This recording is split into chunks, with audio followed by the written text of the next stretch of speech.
ब्रह्म की भक्ति करनी है, इसलिए हम दंडवत प्रणाम करते हैं।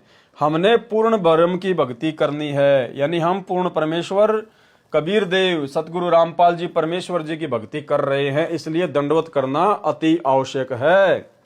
यह प्रणाम यज्ञ है। तत्व ज्ञान सूक्ष्म वेद में कहा है, इस दंडवत प्रणाम से अहंकार नष्ट होता है। पृथ्वी पर पेट के बल लेटकर दोनों हाथों को सामने सिर के ऊपर को फैलाकर पैर आपस में मिलाकर पैर के पंजे पर थोड़ा सा पंजा चढ़ाकर पैर तथा हाथ जोड़कर प्रभु को दंडवत प्रणाम करके प्रणाम यज्ञ का अनुष्ठान करते हैं। अब हमें गुरुदेव भगवान ने दंडवत प्रणाम करने की सही विधि बताई है कि दंडवत प्रणाम कैसे किया जाता है और किस प्रकार से फिर हमारा अहंकार नष्ट होगा।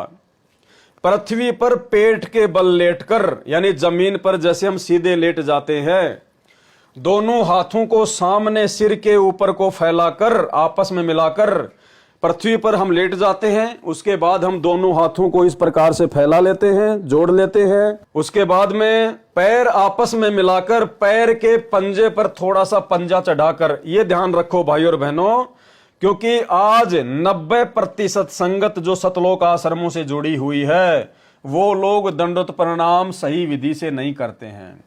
आपको पता है, सतलोक आश्रमों से जुड़े हुए लोग पैर की एडी के ऊपर पैर रखते हैं, पैर की एडी के ऊपर पैर रखकर दंडवत प्रणाम करते हैं, जबकि गुरुदेव भगवान का आदेश है कि आपने पैर की एडी के ऊपर खड़ा पैर नहीं रखना, आपने पैर के पंजे के ऊपर पैर रखना है।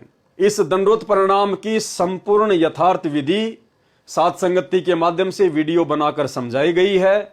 आप जी फेसबुक पर जाकर सर्च करें, पवन दास इज लाइव, वीडियो आपको मिल जाएगा। पैर आपस में मिलाकर पैर के पंजे पर थोड़ा सा पंजा चढ़ाकर पैर तथा हाथ जोड़कर प्रभु को दंडवत प्रणाम करके प्रणाम यज्ञ का अनुष्ठान करते हैं, जो अहंकार को समाप्त करता है और प्रणाम यज्ञ का लाभ मिलता है। सूक्ष्म वेद में कहा है, कबीर गुरु को कीजिए दंडवत और कोटि कोटि प्रणाम, कीट न जाने भृंग को गुरु कर ले आप समान। किसको दंडवत प्रणाम करना चाहिए? गुरु को कीजिए दंडवत, कोटि कोटि प्रणाम, और कीट न जाने भृंग को गुरु कर ले आप समान।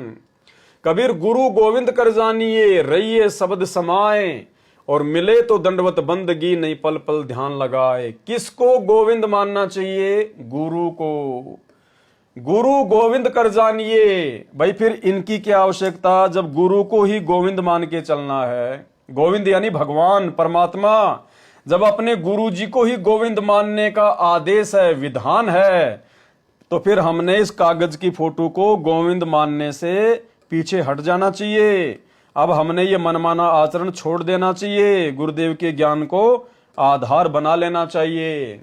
कबीर गुरु गोविंद कर जानियो, रहिए शब्द समाए, और मिले तो दंडवत बंदगी नहीं पल पल ध्यान लगाए। कबीर दंडवतम गोविंद गुरु, यानी अपने गोविंद गुरु यानी गुरु भगवान को ही दंडवत प्रणाम करना चाहिए। कबीर दंडवत गोविंद गुरु बंधु अविजन सोए, पहले भये प्रणाम तिन नमो जो आगे होए। गरीब सतगुरु साहिब संत सब दंडोतम प्रणाम, आगे पीछे मध्य हुए तिनको जा कुर्बान। अब देखो कितनी गहरी लाइन है भाई और बहनों ये।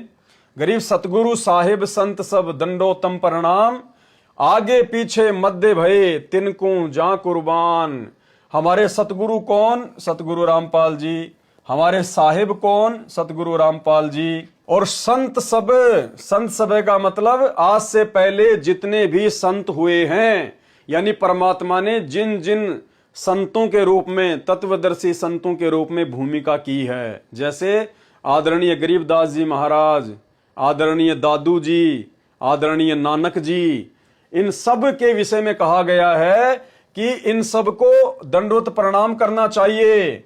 और जब हम इस तत्व ज्ञान की गहराई में जाएंगे तो हमें पता चलेगा कि सतगुरु की भूमिका भी सतगुरु रामपाल जी परमेश्वर जी ने निभाई, साहिब की भूमिका भी सतगुरु रामपाल जी परमेश्वर जी ने निभाई, और गरीबदास जी की भूमिका, नानक जी की भूमिका, दादू जी की भूमिका भी सतगुरु रामपाल जी परमेश्वर जी ने ही निभाई।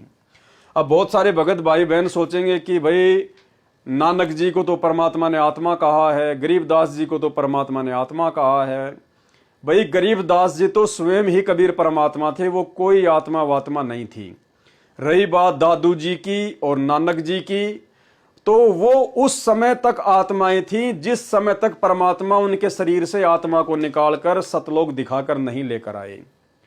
और उसके बाद में जब उनको वापस छोड़ा तो उनके शरीर में उन आत्माओं को नहीं छोड़ा, उनको तो परमात्मा ने मिनी सतलोक में बैठा दिया और उनका रूप बनाकर परमेश्वर ने फिर आगे सारी लीलाएं की। इसलिए वो सारे खेल संत सब है, उन सभी संतों के रूप में भी हमारे गुरुदेव भगवान सतगुरु रामपाल जी ने अर्थात कबीर परमेश्वर जी ने सारी लीलाएं की।